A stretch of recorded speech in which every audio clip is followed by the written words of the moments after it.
Hey, this is Chuck Marshall with Metalani, and I am talking to Jake Dreyer and Joseph Michael from Witherfall. How you guys doing? Hello. Doing good today.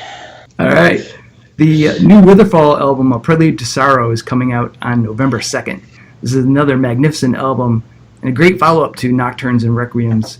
The album title actually the whole album is dedicated to Witherfall drummer Adam Paul Sagan. And I think either you or Joseph mentioned in our interview somewhere that someone never dies as long as someone remembers them. Do you think that Adam is now immortal given the dedication of this album? Well, this album's not really dedicated to him. It's specifically about him and our experiences and the situation that he was thrust into. It's not a dedication. It's just about him. The first album was dedicated to him after his death because he never even got to see the release of the record. Yeah. But this is actually about him. I wouldn't even call it a dedication. Do you think that he will live on because of these albums that you guys have made for in memory and about him? Especially these songs, because like Joseph was saying, these songs are actually about, he was the muse behind it, so it's like as long as people are still spinning the tracks, there's like 3 or 4 songs on this record that are based on the thing of we call it the Sagan Suite. So as long as those songs as long as people are still listening to those songs, there's a part of Adam that's living on. So yeah, totally. I mean, people are still thinking about that, A Prelude to Sorrow, I've listened to the album, and I love all the material on it. The concept of a lot of the music is around our demise, and in particular what happens like after we die.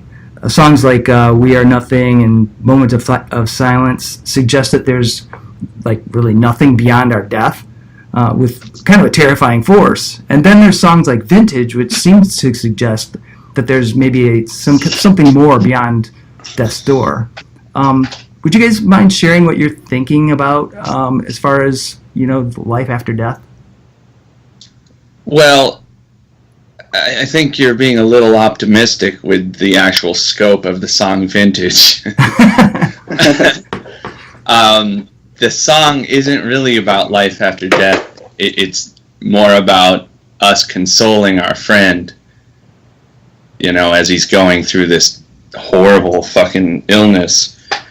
You know what I mean? Like, I think Adam believed in some sort of afterlife or some spirit. I particularly don't, but I wasn't gonna tell him that. You know what I mean? Like, right. It's really like that whole section. I think the section you're referring to, the last section where it turns to 6/8, and I think that is more us talking to Adam in that part of the song than any affirmation of anything like for ourselves. Right. But I like to think of that last part that Joseph's referring to. That's kind of like Joseph and I saying our goodbyes in different ways, as far as his vocal, his last verse, and then the guitar is just me is kind of telling him, hey, yeah, see you around or not. So, but it's probably it's a lot of the songs, though, man, are very aggressive in nature because we were dealing with it's all natural. It was just dealing with what we were up against. It was very emotional, very sad, and then there's a lot of anger that comes with that, So that's how you get some of those songs. But really, Vintage is it was written. It was written the day that we actually found out that, or at least the idea that we found out that Adam had cancer, and there's a little wine bar that used to be there right by my apartment here. And we went down there, and it was called Vintage, so that's kind of what spun one of the ideas for it. All right, yeah, I was kind of wondering what the inspiration was for that title. Do you think that, like, if there is nothing else, after we die, do you think that has any impact on either of you to create a sense of urgency to create art? It sure fucking does. I'm not getting any younger. Yeah, I mean, all that aside, you know, like Adam was, what, 36, Jake? Yeah, I believe so, yeah. So, I mean, we're all on borrowed time here. No one knows, you know, there might be some fucking stupid genetic mishap going on in our cells right now that we don't know about. You know, it doesn't matter, you know, what you do, how much you exercise and eat the right things, and I mean, those things help, but you still, it's a question mark. Right. So, you know, whatever it is that you're passionate about, you have to just do it and, you know, ignore everything else. Because if you're not happy where you are right now, what does it fucking matter? Right. You end up like Anthony Bourdain. Yeah. Yeah, you know, could just be walking down the street and car runs a curb, you know, and you're out. So you really have to, it also put out quality stuff, you know, not being like, oh, well, I'll always be around to redo it, you know, and or something better the next time around. Oh, fuck that. Who knows when there's going to be a next time, you know? Right. Make it the best as you can and do your best. So Witherfall has this great way, what I love about what you guys do is you meld these like brutal, heavy riffs, but then it's mixed, it's created in such a beautifully arranged and performed classical composition. When you guys are writing music, is it more important for you to kind of play with like interesting compositional ideas, or is it more important to make that kind of emotional statement with music, or is it both? I just want to say one thing before Jake rambles on about the technical side of this. Not that I can't ramble on about the technical side of this, but he likes to more than I do.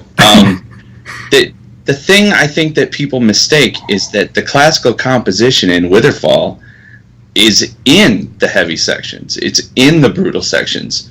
It might not have the same like tonality. Yeah. Like you might not. Like for those that don't understand composition, it has nothing to do with what the instruments sound like. It has to do with the music itself. Yep. So like when you hear like the verse of Shadows, it's heavy and it's staccato and you're like, oh, that's metal. But I mean, if you listen to what the guitar and the vocal are doing independently, it's counterpoint. Mm-hmm. Like, there's a real harmony going on, though it's kind of obfuscated by the distortion in the guitars and the fucking loud drums banging in your ear. Right. But it's there in every section of every song. It's there, that influence. Yeah, and that's what I meant by that kind of melding. It's not just a separation of those two ideas. They're broken in there. But I guess what I was thinking is, when you're writing music, are you thinking about like? So, guess what I'm basically getting to is, are you thinking about noodling around with different types of like compositional structures, or is it more about the emotional impact of the music that you're creating? It's definitely like, it's a combination of both for sure, because it's not like when Joseph and I are writing, we're like, oh, this should sound like a classical thing, you know? It just comes naturally because that's what we listen to. We like listening to a ton of classical music. And so I think that influence just shines naturally. And so does the emotional aspect too. I mean, for one, we want to be, what's the point of having stuff if it doesn't make you feel something emotionally? Yeah. So that's always in there. It's not like we really look at something and say, oh, wow, there are parts where it's like, okay, it's an instrumental section here, or this reminds me, let's add in, this something that Chopin would have done right there. Mm-hmm. That does happen. But it's not like we're like exploring like, we have to have a track on here that has, 4 or 5 different, a fugue going on. No, that doesn't happen at all. It's all whatever suits the song. And in order for us to make a song that we enjoy, it has to have an emotional aspect to it. So I would say it's all very natural. Yeah, exactly. I don't even think it's planned. We're not sitting there going, okay, let's make everyone sad right now. Yeah, exactly. Like we literally we're friends, and we sit down and we write, and that's it. Like it's a thing. You can't manufacture it. Like you can tell when you listen to an album or a band, like if those people are actually being real, if they're experiencing what you're listening to, it's really obvious. So I've read that both of you guys have Queen as a major influence. What aspect of Queen's music has impacted you the most in your development and in the writing that you do? I would say, I think for Queen, they were the first ones that were a huge band that had these, and the song structures are very, they're extremely unique and different, they're not like anything like Zeppelin was doing at that time, or the Beatles, where it was kind of straightforward, intro, verse, chorus, pre-chorus, bridge, solo out, whatever it might have been. Their stuff just went all over the place, and it was very classical sounding to me, a lot of their structures, and it was so cool too, just the way that they would, Brian May sound like a whole entire fucking symphony on his guitar, and Freddie doing all the different vocals and everything, and their melodies are they're infectious. So to me, that's just a recipe for like the greatest band, and to me, I think they are. And we use a lot of that stuff in Witherfall, of course, because it's just, we like the way all that stuff sounds. There's big choruses with all the vocals and the guitar lines that using harmonies, but it doesn't sound like Iron Maiden, Right. Every band out there nowadays that has two guitars in the band, it sounds like Maiden, not Queen, I think the biggest similarity, and something that I've always really liked about bands, and is when, like, you can't take one song and say, this is what Queen sounds like. Like, We Are the Champions, if I showed you that song, it's a huge song, you go, oh yeah, I know that song. Is that what Queen sounds like? And you go, kinda? Yeah. Like, like a band like Guns N' Roses, even like a band like Led Zeppelin, like the Rain song, is that what Led Zeppelin sounds like? That's kind of a big song. Like, Kashmir, is that what they sound like? No, not really, but that's a huge song. You know what I mean? Like, right. A band shouldn't have a sound. It's fake. If a band has a sound and every song sounds like that, then it's just manufactured. Yeah. Like, you're not really writing. You're just coloring in the lines. That's a good analogy.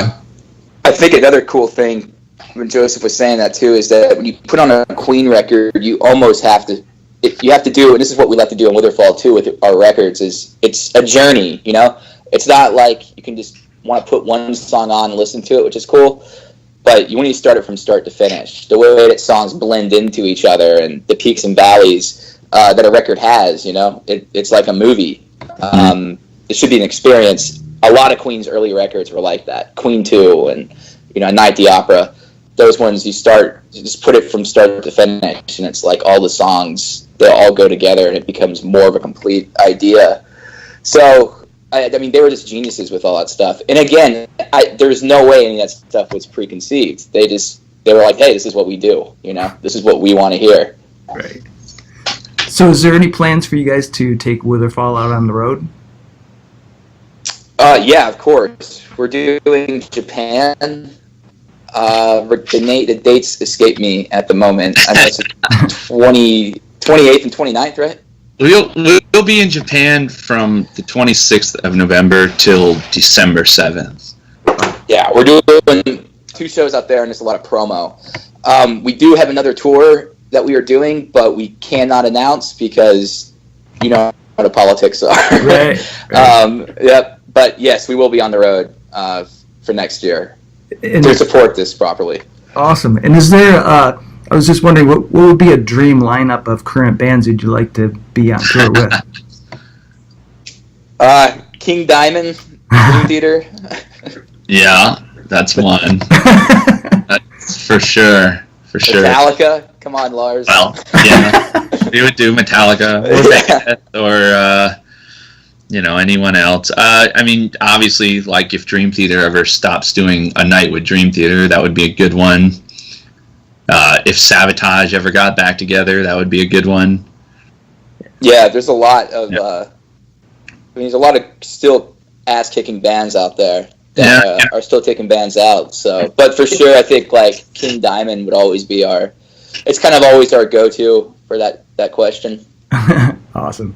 So it looked like there was a fair amount of wine that went into the production of of the new album. So I was wondering. You watched the video? Yeah, dude, it was great. So, and it's Ode to Despair has that giant fucking glass of wine, or that giant skull glass, and then I think there's a behind the scenes where both you guys are talking about drinking some wines. But so I was wondering, what type of wine goes best with Witherfall?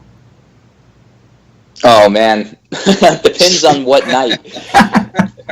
No, actually, it's like Joseph and I when we start writing together, we pretty much have our set like routine where we go to the store and we'll usually put back about. It's not really that much because we still need to work, but it gets about 4, anywhere from 4 to 6 bottles a night of red wine. Yep.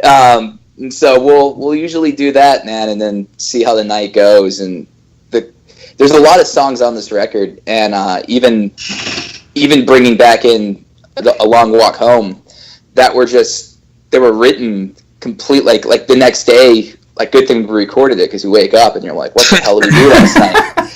And then and then all of a sudden the song is there and you can kind of listen to it with fresh ears. So I encourage wine drinking with Witherfall. Absolutely.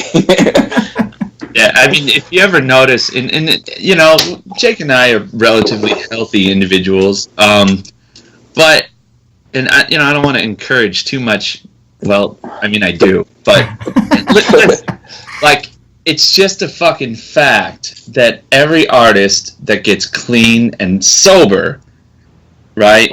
Their output suffers. It just does, and it's not because you can't create when you're sober. It's just that if you created like your thing, doing a certain thing, and then you stop, it's not going to be the same. It's just not. Like, I've tried. Like, if you listen to anything I've written before I took all that LSD, like, and then anything after, like, you see the difference. Like, there's something to be said for, altered states. I think you also just like start. The booze also just puts like a numb. You don't overthink shit, which right. Can be a problem when writing. So it's like you really don't. Everything just seems to come out naturally. And this record was very raw. We were trying to get emotions put on tape, Yeah. So like everything that we were doing, we wanted to have our feelings put. So we had to be able to, I guess, not overthink anything at all. Just that's what came out naturally. So that's why, a lot of booze went into making it, and it will continue on. Hey, nothing wrong. There's nothing wrong with that. I think it's great. Hey, I got just one last quick question for you guys. What is your favorite breakfast food? I don't eat breakfast. Yeah. Coffee. Coffee. I don't know, man. Coffee I like sardines. Yeah. That's not really like a breakfast food, but that's what I eat. If I were to eat something in the morning, it would be like smoked salmon or sardines or something. Sardines and coffee. If I'm really hungover, I'll have a bloody steak and eggs. Awesome. Well, guys, it was great talking with you. I appreciate it so much, and I love the new album. Thank you, man. Thank you very much for the interview, man. All right.